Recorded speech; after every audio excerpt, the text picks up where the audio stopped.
The goal with this activity is to really work on your upper body strength and loosen it up as well. On the support arm, it's great for improving internal rotation. On the pressing arm, it's good for improving side bending. Here's what you're going to do.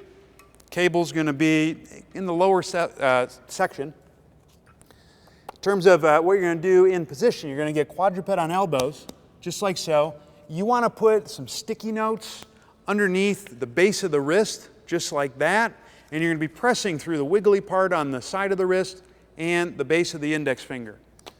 When I do that, I'm going to look between the fingertips, get that press. All right? Now that I've contacted that area, I'm going to then take my cable,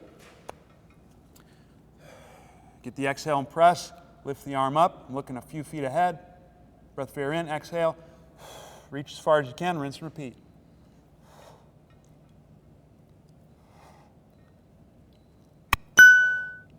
That's how it's done.